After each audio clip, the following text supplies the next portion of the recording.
ठीक है। अच्छा जी, ये आपको स्क्रीन साफ नजर आ रही है बेटा? Is the screen visible? जी गाइज, मैं आप लोगों से पूछ रहा हूँ, is the screen visible? Yes sir. ठीक है, एक मिनट, चैट वगैरह ही मैं सामने रख दूंगा। अच्छा जी, ठीक है, जज़ाकल्लाह महक बेटा। अच्छा जी, ये देखें, ये आपके सामने सवाल है 2012 का। आप लोगों ने आंसर देना है, मैं नहीं आंसर दूंगा। कह रहा है, in July 2012 Amina, Nizam and Sara discovered several errors that had been made in their accounts. Their trial balance failed to agree and the difference was entered in a suspense account. अब ये 3 एरर हैं, हमें इसकी करेक्शन एंट्री बतानी है। आप मुझे chat के अंदर भी बता सकते हैं। तो पहली एंट्री है, the sales account has been overcast by 18,200। इसकी जनरल एंट्री बताएं क्या होगी? ये वार्म अप के लिए करवा रहा हूं, मुझे पता है आप लोग कर सकते हैं।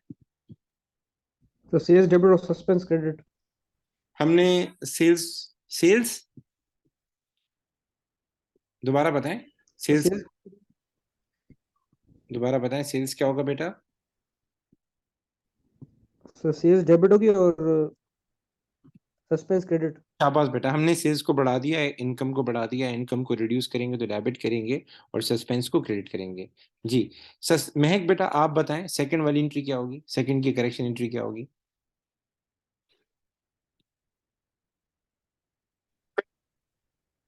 बेटा चैट में ही बता सकते हैं, कोई इशू नहीं है।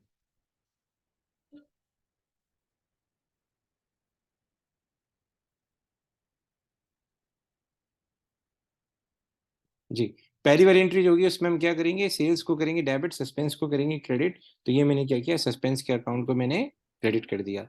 ठीक है। सर अच्छा, डिस्काउंट अलाउड को डेबिट किया है तो उसको कम करने के लिए क्रेडिट करेंगे और डिस्काउंट रिसीव को भी क्रेडिट करेंगे और सस्पेंस डेबिट होगा डबल ठीक है। अमाउंट से लाइक ठीक है, हम सस्पेंस को डेबिट 9,000। करेंगे डबल अमाउंट से 9,600 एंड देन अगेन 9,600 से हम सस्पेंस को क्या करेंगे, डेबिट कर देंगे। ठीक है। और रेफरेंस में क्या आएगा, discount allowed and discount received आएगा। अली इब्राहिम बेटा, आप बताएं थर्ड एंट्री क्या होगी, पी क्विक बेटा, जल्दी बताएं क्योंकि हमें और भी सवाल करने हैं। आईफोन जो है, अपने अपना नाम बताएं चैट के अंदर, जो आईफोन के नाम से एंटर हुए हैं।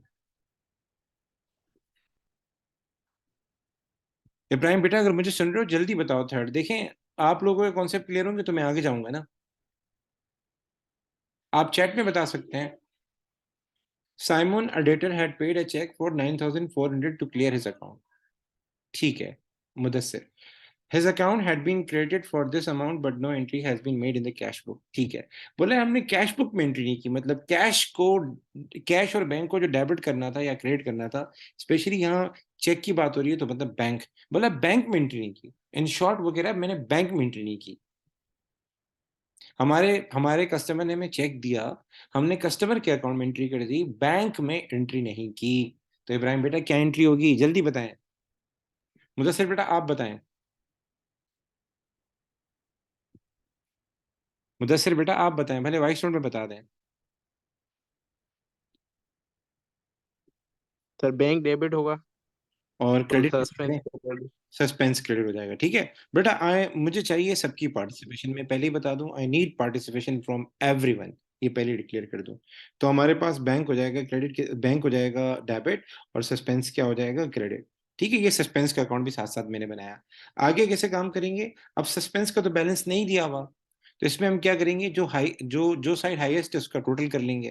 तो ये वाली साइड हाईएस्ट है, 18,200 प्लस 9,400, ये कितना हो जाएगा, ये हो जाएगा 27,600, 27,600।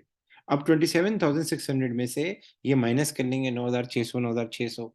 तो 18,000 अगर माइनस करेंगे तो बाकी बच जाएगा 9,600। और 9,600 में से आप फर्दर 1,200 माइनस करेंगे तो ये हो जाएगा 8,400, if I am not wrong, ऐसे ही आ रहा है। ये हमारा कहलाएगा difference in trial balance.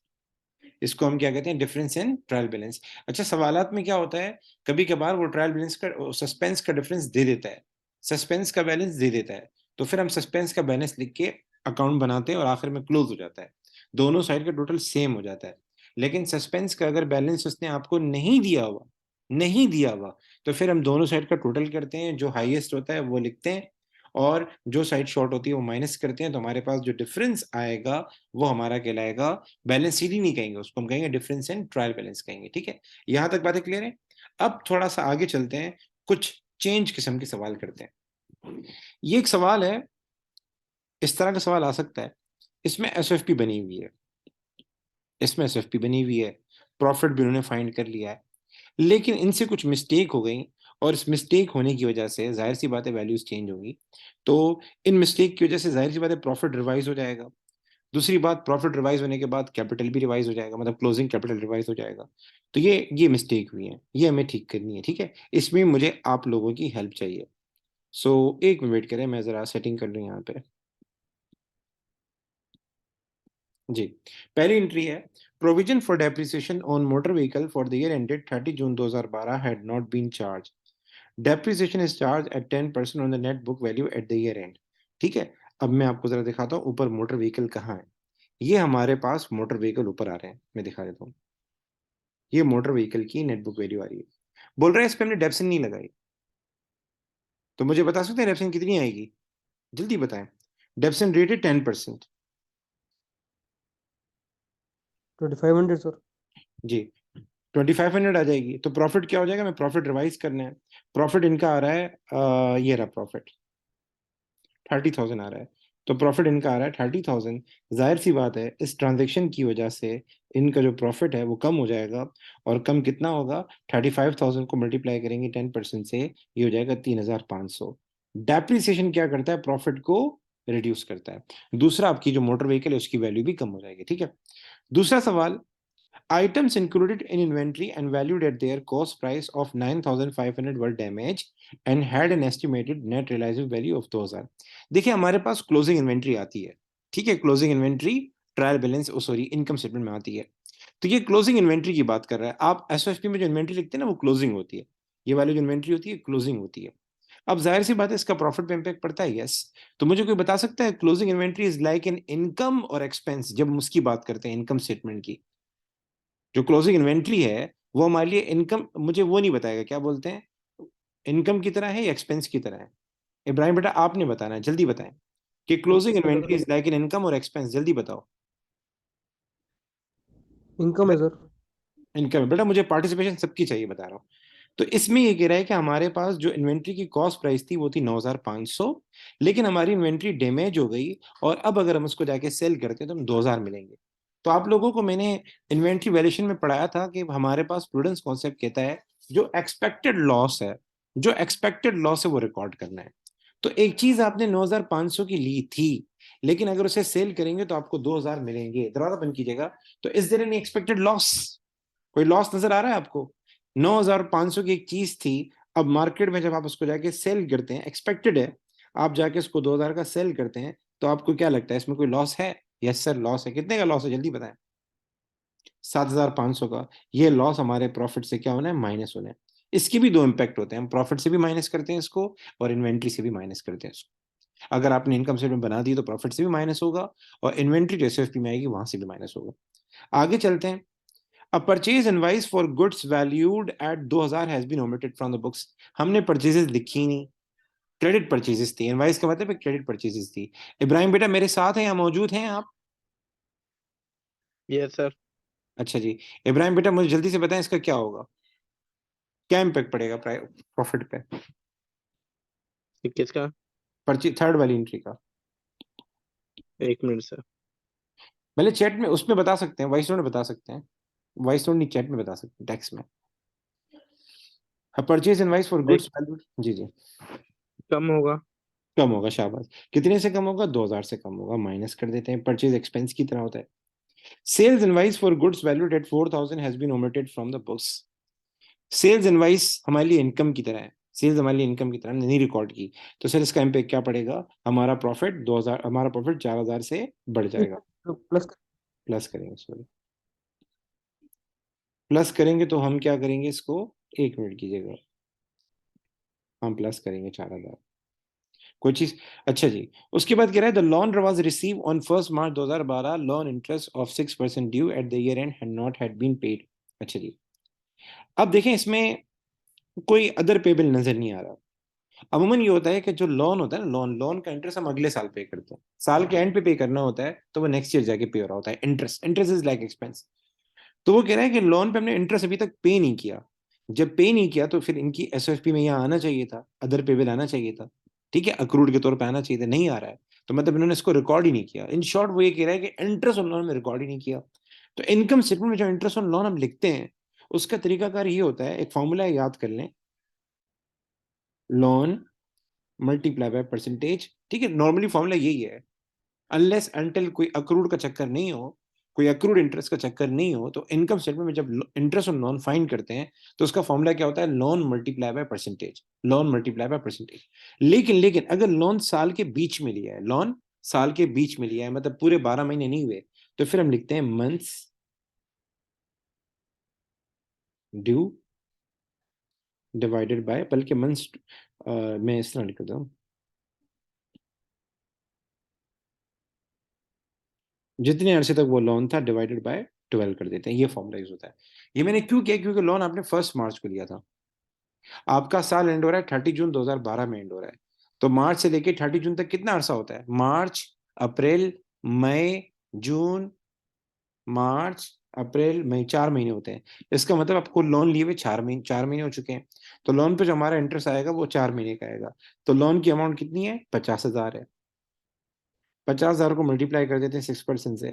Sir 50,000 कहाँ से आया, यहाँ से आया, ये एसएफपी से।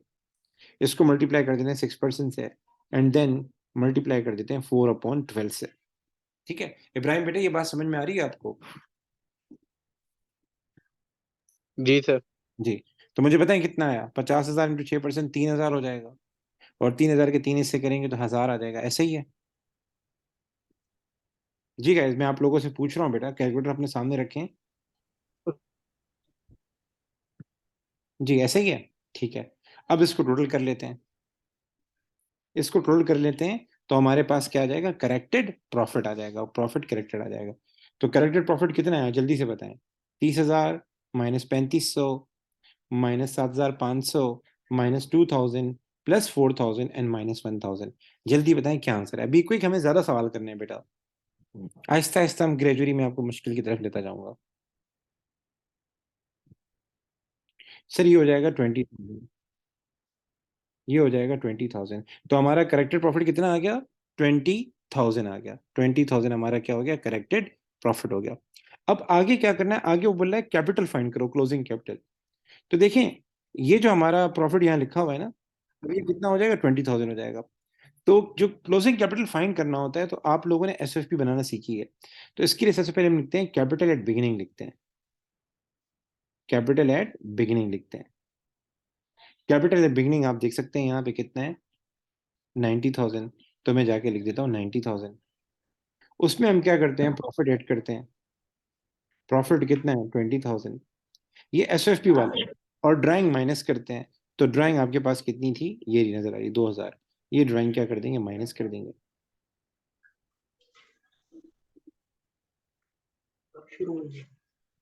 तो मुझे बता सकते हैं, 90 प्लस 20, 110, 110 में से 2,000 माइनस कर दें, कितना हो जाएगा?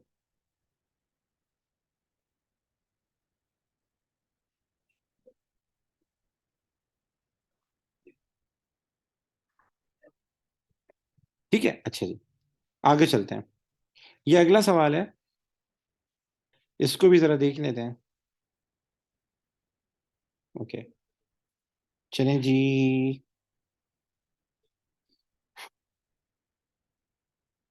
चलें, इसको भी जरा देख लेते हैं। इसका पहला पार्ट है, अब पहले हमें करना क्या है, हमें इसमें दो काम करने हैं, एसएफपी बनानी है दोबारा से, और प्रॉफिट स्टेटमेंट को करेक्ट करना है। ठीक है, तो मैं दोनों काम एक साथ कर लेता हूँ, ये दोनों काम एक साथ कर लेता हूँ। ठीक है, अच्छा जी, पहली चीज, पहली ट्रांजेक्शन क्या है, अब purchase credit note. Credit note use करते हैं रिटर्न में, किस में यूज करते हैं, रिटर्न में, जब कोई रिटर्न होती है, ये जहन में याद कर लें। तो परचेज क्रेडिट नोट का मतलब ये है कि ये परचेज रिटर्न की बात कर रहा है, किसकी बात कर रहा है, परचेज रिटर्न की बात कर रहा है। A purchase credit note received for 12,000 has been completely omitted from the books। हमने परचेज रिटर्न, जाहिर सी बात है, सप्लायर को वापस किया होगा, गुड्स वापस किए होंगे, हमने वो रिकॉर्ड ही नहीं किए, हमने वो रिकॉर्ड ही नहीं किए। तो परचेज रिटर्न क्या है, इनकम की तरह, एक्सपेंस की तरह है, जल्दी बताएं। Income sir. इनकम। जाहिर सी बात है, जब आपने ये चीज रिकॉर्ड नहीं की, इससे क्या हो जाएगा, आपका प्रॉफिट बढ़ जाएगा। तो हम प्रॉफिट कितने से बढ़ाएंगे, 12,000 से। तो मैं यहीं पे वर्किंग कर रहा हूँ। आपका प्रॉफिट था 2,50,000। इन्होंने लास्ट के 000 इग्नोर करवाए हुए हैं, ठीक है, इन्होंने शॉर्ट करके लिखा हुआ है। तो मैं क्या करूंगा, 2,50,000 में जाके 12,000 रुपए ऐड कर दूंगा। तो इसके दो इम्पैक्ट पड़ते हैं। अच्छा, इस सवाल में हमें दोनों काम करने हैं। SOFP दोबारा से बनानी है, तो हमें बाकी दूसरा इम्पैक्ट भी डालना होगा। इसका दो इम्पैक्ट डालने होंगे। तो पहला इम्पैक्ट पड़ेगा प्रॉफिट पे, क्योंकि परचेज रिटर्न इनकम की तरह है, प्रॉफिट को बढ़ाएगा। दूसरी बात, परचेज रिटर्न से आपकी लाइबिलिटी क्या हो जाती है, रिड्यूस हो जाती है। तो आपके पास सवाल में जो लाइबिलिटीज दी हुई हैं वो है 52,000। कितनी है, 52,000। आपने इसमें से क्या करना है, 12,000 रुपए माइनस करने हैं। ये आपकी लाइबिलिटी को क्या करेगा, रिड्यूस करेगा। ठीक है। अच्छा जी, एक मिनट सब्र कीजिएगा। हम आते हैं दूसरी ट्रांजेक्शन के ऊपर। दूसरी ट्रांजेक्शन के लिए इन्वेंट्री एट 31 मई 2014। दूसरी ट्रांजेक्शन ये वाली, inventory at 31 May 2014, cost 6,000, was found to be damaged.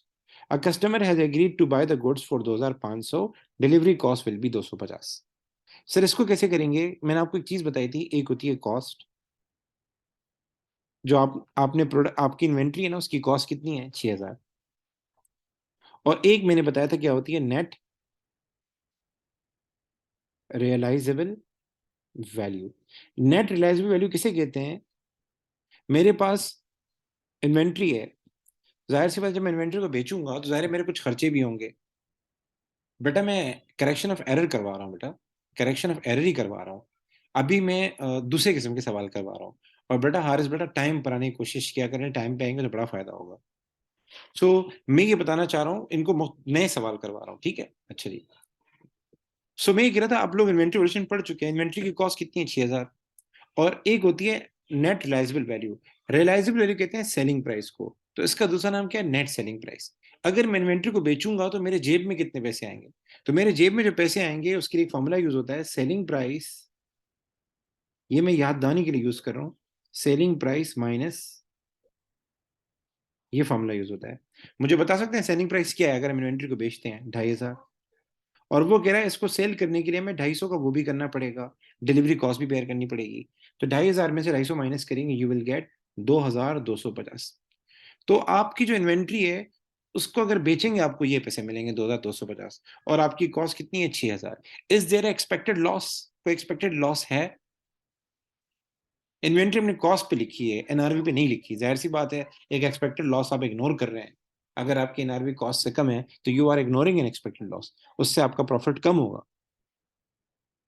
Ji guys, कितना कितना लॉस आ रहा है, जल्दी बताएं बेटा, बी क्विक बेटा। आई थिंक ये 3,750 होगा, ऐसे ही है। जी सर। जी, ठीक है बेटा, पार्टिसिपेट करें। तो ये 3,750 हमारा एक्सपेक्टेड लॉस है। ये एक्सपेक्टेड लॉस क्या होगा, प्रॉफिट से कम होगा।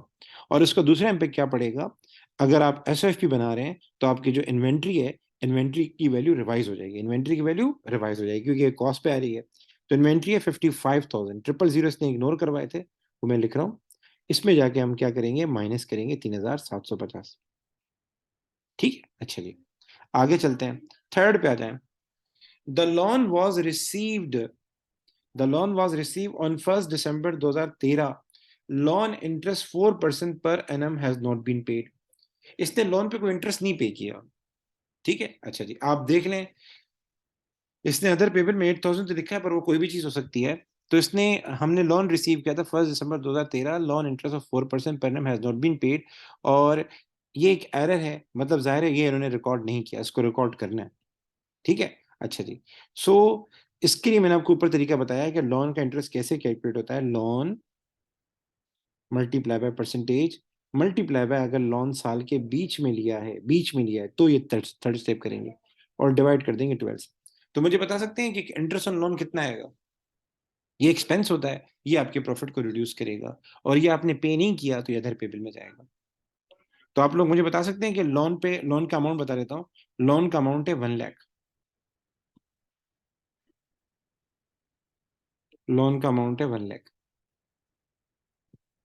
1 लाख को मल्टीप्लाई कर दें 4% से, देन क्या नाम है, आपका साल एंड हो रहा है 31 मई 2014, और आपने लोन रिसीव किया था 1 दिसंबर को।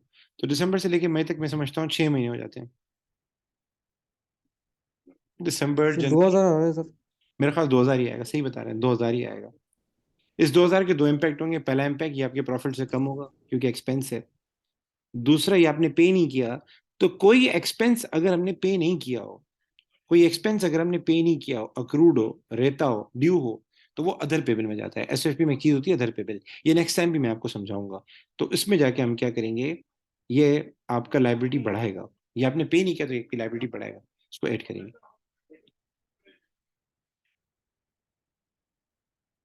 ठीक है। अच्छा, फोर्थ पे आ जाए। फोर्थ को देख लेते हैं। During the year vehicle repair of 2000 has been incorrectly debited to the motor vehicle account. Motor vehicle has been depreciated by 25% per annum on the year end value. इसका बताएं क्या करेंगे। एक रिपेयर था 2000 का, रिपेयर हमारा एक्सपेंस है। हमने ये जो 2000 रुपए थे ये गलती से मोटर व्हीकल में लिख दिए, मतलब मोटर व्हीकल की कॉस्ट बढ़ा दी। एक तो ये गलती की, एक एक्सपेंस था उसको इग्नोर किया और मोटर व्हीकल की कॉस्ट बढ़ा दी। तो पहले इसका बताएं, इसका क्या करेंगे, बाकी डेप्शन को तो बाद में करते हैं। जल्दी बताएं, हमें आगे भी सवाल करने हैं बेटा, be quick guys. Motor vehicle credit होगा और वो रिपेयर डेबिट होगी। एक्सीडेंट, हमारी मोटर व्हीकल की कॉस्ट बढ़ गई होगी 2000 से, तो उससे माइनस कर देंगे जाके। तो मोटर व्हीकल हमारे पास आ रहा है कितने का, 4 लाख का आ रहा है। ठीक है, इसमें से 2000 रुपये हम क्या करेंगे, माइनस करेंगे। दूसरा काम ये करेंगे, ये एक एक्सपेंस था, हमने इसको इग्नोर किया, तो हमारा प्रॉफिट क्या हो जाएगा, रिड्यूस हो जाएगा। ठीक है। और इसके अलावा एक और बात भी है, वो कह रहा है इस पे हम डेप्सन भी रिकॉर्ड कर चुके हैं। डेप्सन क्या, एक एक्सपेंस है। तो बेसिकली डेप्सन तो रिकॉर्ड ही नहीं करनी थी, क्योंकि ये तो था ही ऑलरेडी एक्सपेंस था। ये तो था ही आपका ऑलरेडी एक्सपेंस। तो आपने इसको मोटर व्हीकल के तौर पे रिकॉर्ड कर लिया, एसेट के तौर पे रिकॉर्ड कर लिया, तो उस पर फिर आपने डेप्सन रिकॉर्ड कर दी। तो उसको हम रिवर्स करेंगे। इसके दो तीन तरीके हैं। तो एक तरीका तो ये कि आप स्टेप बाय स्टेप काम करें। उसने कॉस्ट को बढ़ा दिया था, कॉस्ट को रिमूव करें और रिपेयर को एक्सपेंस मान के प्रॉफिट को रिड्यूस करें। एक तो ये जो हमने कर लिया। दूसरा, उसने डेप्सन इस पे रिकॉर्ड कर ली थी, उसको रिवर्स कर देते हैं। डेप्सन को रिवर्स करने का मतलब ये है कि डेप्सन एक्सपेंस है, उसको रिवर्स करेंगे तो प्रॉफिट बढ़ जाएगा। उसको रिवर्स करेंगे तो आपके एसेट की कॉस्ट में इजाफा हो जाएगा। अच्छा जी। सो क्या नाम है, 2000 का हम निकाल लेते हैं, 2000 का निकाल लेते हैं, कितना, 25%। 2000 का हम 25% मालूम कर लेते हैं, ये आ जाएगा 500। तो ये एक्सेस डेप्रिसिएशन है। इस एक्सेस डेप्रिसिएशन से क्या हुआ होगा, आपका प्रॉफिट रिड्यूस हुआ होगा। ये जाके हम ऐड कर देते हैं। दूसरा, आपकी बुक वैल्यू जो है वो एसेट की रिड्यूस हो गई होगी, तो इसमें भी जाके हम ऐड कर देते हैं। ठीक है। अच्छा जी, अब आगे चलते हैं। आगे हमारे पास है, इसको जरा छोड़ें, ये थोड़ा सा मुश्किल है, इसको बाद में करते हैं, पहले 6 पे आ जाएं। On 27 May 2014, a credit customer was declared bankrupt and it was decided to write off the 8,000 owing. No record in the accounts has yet been made. इसका क्या करेंगे बेटा?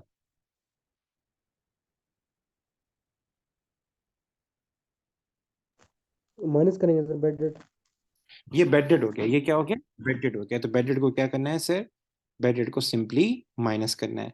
बेड डेट हमारे लिए एक्सपेंस होता है, तो हम बेड डेट जाके माइनस कर देंगे कितना, 8,000 प्रॉफिट में से। और बेड डेट का दूसरा इम्पैक्ट क्या पड़ता है, हमारे रिसीवल्स क्या हो जाएंगे, रिड्यूस हो जाएंगे। तो रिसीवल्स आपके पास आ रहे हैं 34,000, इसमें से जाके माइनस कर देंगे 8,000। यहां तक मेरे साथ हैं। अब जरा आते हैं, ये पांचवी नंबर एंट्री थोड़ी सी मुश्किल है। देखिए, वो कह रहा है एक मोटर व्हीकल थी 16,000 की, उसकी बुक वैल्यू 16,000 थी, ये हो गई डैमेज। ठीक है। बेसिकली हमारे पास एक कॉन्सेप्ट है डिस्पोजल का। अगर कोई चीज आप एक्सचेंज करते हैं तो वो डिस्पोज ऑफ हो जाती है। कोई चीज आप सेल करते हैं तो भी वो डिस्पोज ऑफ हो जाती है। कोई चीज आपने इंश्योर्ड कराई थी, डैमेज हो गई और इंश्योरेंस कंपनी ने उस पैसे रिफंड किए उसके अगेंस्ट, तो वो चीज आपसे ले जाएगा, तो उसको भी हम डिस्पोजल मानते हैं। तो इसका एक्सीडेंट हो गया और इंश्योरेंस वाले ये चीज ले गए आपसे, उसके अगेंस्ट रिफंड कर दिया, तो ये एक डिस्पोजल की बात हो रही है।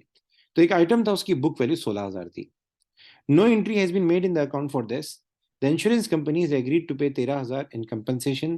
The trader will receive further 1,200 for the scrap value. होता यही कि अगर कोई चीज आप डिस्पोज ऑफ करते हैं, तो आपने पहला काम क्या करना है, उसकी जो बुक वैल्यू है, उसकी जो भी बुक वैल्यू है, वो नॉन करंट एसेट के अकाउंट से क्या करनी है, क्रेडिट करनी है। उसकी बुक वैल्यू को क्रेडिट करना है। नॉन करंट एसेट का आपके पास अकाउंट आ रहा होगा बुक वैल्यू पे, आपने जाके उसकी बुक वैल्यू को क्रेडिट कर देना है।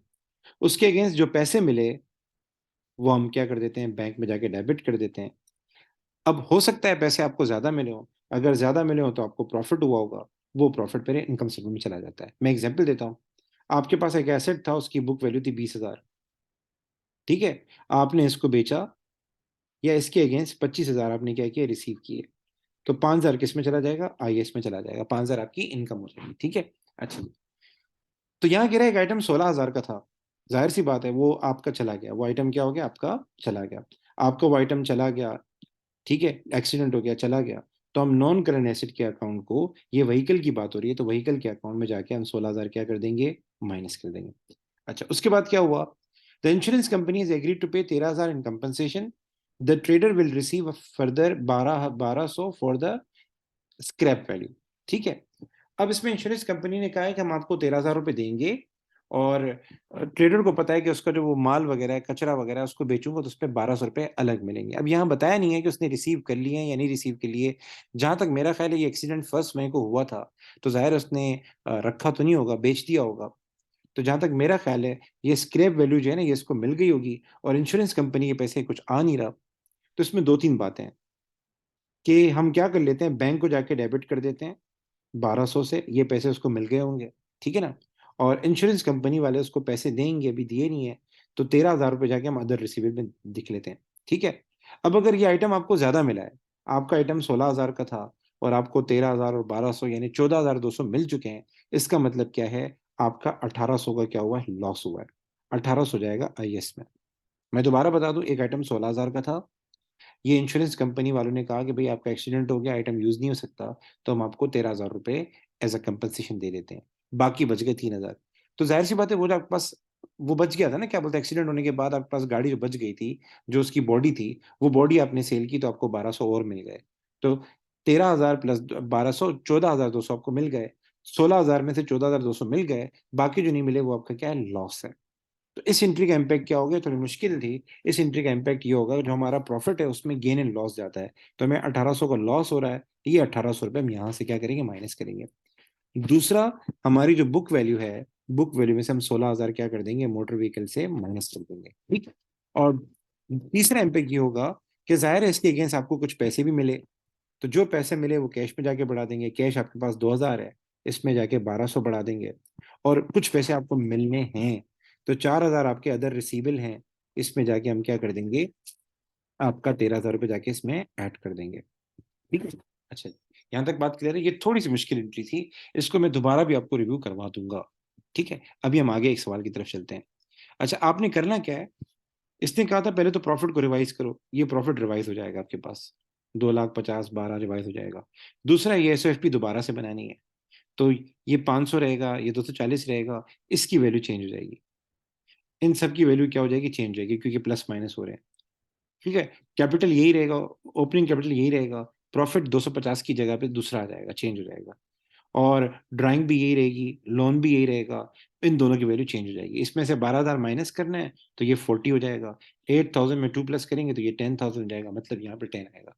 तो ये एसएफपी दोबारा से बनानी है, मैं चाह रहा हूँ आप इसकी पिक ले लें, तो घर में इस सवाल को दोबारा अटेम्प्ट कीजिएगा, आप इसकी पिक ले लें, स्क्रीनशॉट ले लें जल्दी से, ताकि आपको याद रहे,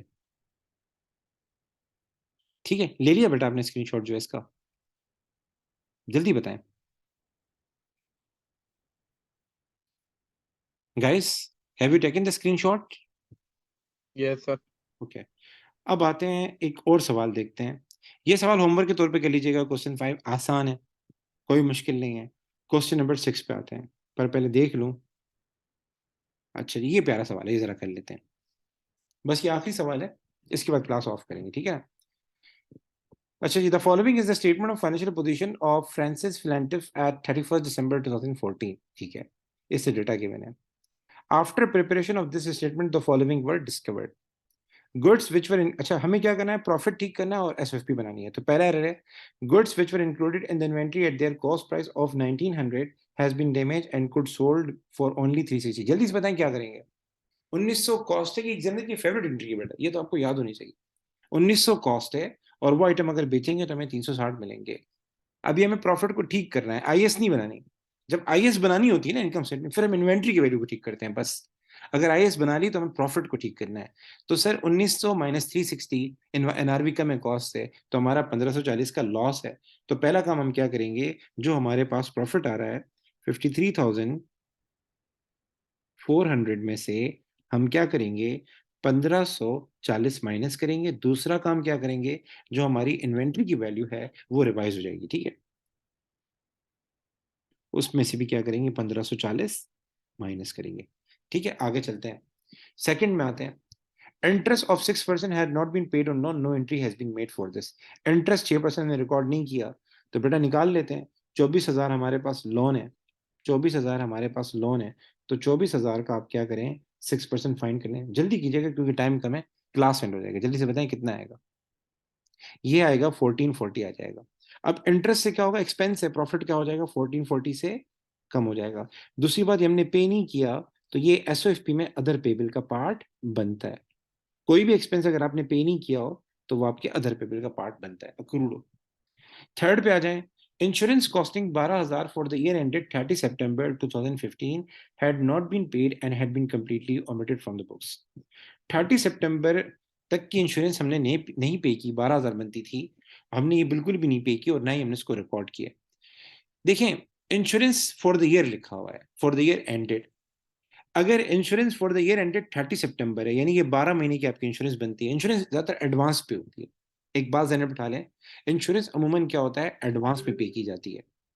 ठीक है, लाइक अगर आपका साल शुरू होता है 1 जनवरी 2015 से शुरू होता है और 31 दिसंबर 2015 में एंड होता है, तो इंश्योरेंस ज्यादातर हम क्या करते हैं, 1 जनवरी 2015 को पे करते हैं। ठीक है, पूरे साल की। जैसे आप ट्यूशन की फीस, स्कूल की फीस एडवांस में देते हैं, ऐसे इंश्योरेंस भी होता है। तो ये 12,000 रुपए की इंश्योरेंस हमने पे नहीं की थी। अब इसमें सीन ये है कि हमारा साल एंड हो रहा है 30 सितंबर 2014 तक एंड हो रहा है। हमारा साल एंड हो रहा है 31 दिसंबर 2014 में साल एंड हो रहा है। हमें कोई भी एक्सपेंस या इनकम रिकॉर्ड करना है, इस तारीख तक रिकॉर्ड करना है, इससे आगे वाला नहीं। तो 30 सितंबर 2015 हमारे किसी काम का नहीं है, लेकिन अगर आपकी इंश्योरेंस 30 सितंबर 2015 में एंड हो रही है ना, तो ये स्टार्ट होती होगी 1 अक्टूबर 2014 से स्टार्ट होगी और ये साल आपका पूरा होगा, सॉरी, 30 सितंबर 2015 में जाके पूरा होगा।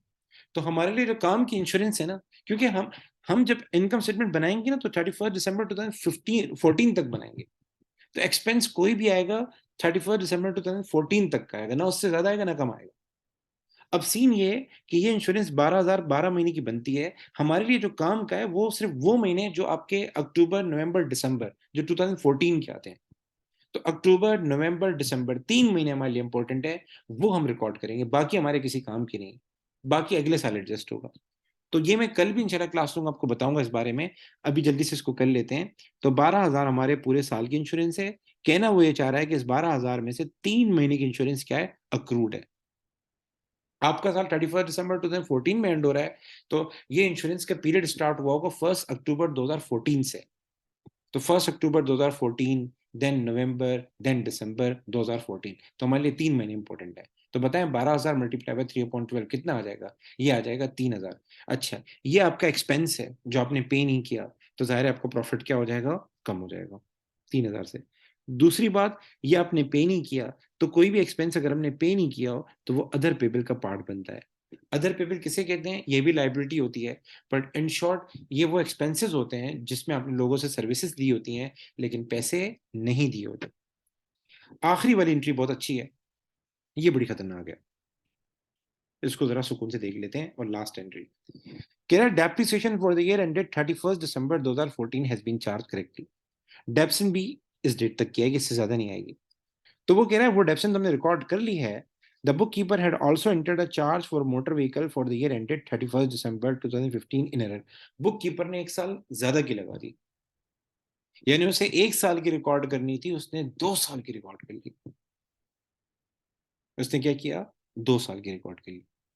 ठीक है, तो ये हमारे पास मोटर व्हीकल है, गलती से इसमें 2 साल की लग गई है। मैं इसको जरा एग्जाम्पल से समझाता हूँ, और रिड्यूसिंग बैलेंस मेथड। ठीक है, देखिए मेरे पास एक आइटम है 50,000 का, एग्जाम्पल के तौर पर कह रहा हूँ। मैंने इस पर 10% डेप्शन लगाई, ठीक है, 10% डेप्शन लगाई, तो ये आ जाएगा 5,000। अच्छा, मुझे क्या करना चाहिए था, 5,000 रुपये रिकॉर्ड करने चाहिए थे इनकम स्टेटमेंट में, और एसओएफपी में जाके बुक वैल्यू लिखनी थी कितनी, 45,000। एसओएफपी में हम क्या करते हैं, नॉन करंट एसेट की बुक वैल्यू शो करते हैं। तो अगर आपने कोई डेप्शन रिकॉर्ड की, आपके एसेट की वैल्यू कम हो गई होगी, आप वो माइनस कर दें। हमारे अकाउंटेंट ने क्या किया, अगले साल की डेप्सिन रिकॉर्ड करी, हालांकि 31 दिसंबर 2014 है, सिर्फ एक साल की रिकॉर्ड करनी थी। अकाउंटेंट ने क्या किया, अगले साल की डेप्सिन भी अप्लाई कर दी 10%। अब अगले साल की डेप्सिन अप्लाई करने से क्या हुआ, ये हो जाएगा 4500। अगले साल की डेप्सिन रिकॉर्ड कर दी, इसका इम्पैक्ट क्या पड़ा, अपने प्रॉफिट को बजाय 5000 से तो वैसे ही कम करना, तो 4500 और से कम कर दिया। और दूसरा, आपकी एसएफपी में जो वैल्यू आ गई वो कितनी आ गई, 40,500। तो इसमें हमें क्या करना है, जो डेप्सिन माइनस हो गई वो ढूंढनी है। तो हर साल कितना परसेंट माइनस करते हैं, 10% माइनस करते हैं। इसका मतलब अभी जो इसकी वैल्यू आ रही होगी, अभी जो इसकी वैल्यू आ रही होगी वो 10%, वो 90% आ रही होगी। वो कितनी आ रही होगी, 90% आ रही होगी। अभी जो इसकी वैल्यू आ रही है, आपने 10% ज्यादा कर दी है, तो आपने इसको क्या कर दिया, 90% कर दिया है। तो हम क्या करेंगे, 40,500 को डिवाइड करेंगे 90% से, तो हमारे पास इसकी वो वैल्यू आ जाएगी जो इस साल के डेप्सिन से पहले की थी। तो 45,000 को जब हम डिवाइड करेंगे 90% से, 40,500 को डिवाइड करेंगे 90% से, यू विल गेट 45,000। तो बेसिकली ये आपकी असल वैल्यू थी, ये आपकी क्या थी, असल वैल्यू थी जो यहां आनी थी। जिसने 10% क्या कर दी, ज्यादा माइनस कर दी। और डेप्रिसिएशन कितनी हुई होगी, वो हुई होगी 4,500। हम क्या करेंगे, ये 4,500 डेप्रिसिएशन आपने ज्यादा माइनस कर दी है, ये यहाँ पे ऐड करेंगे।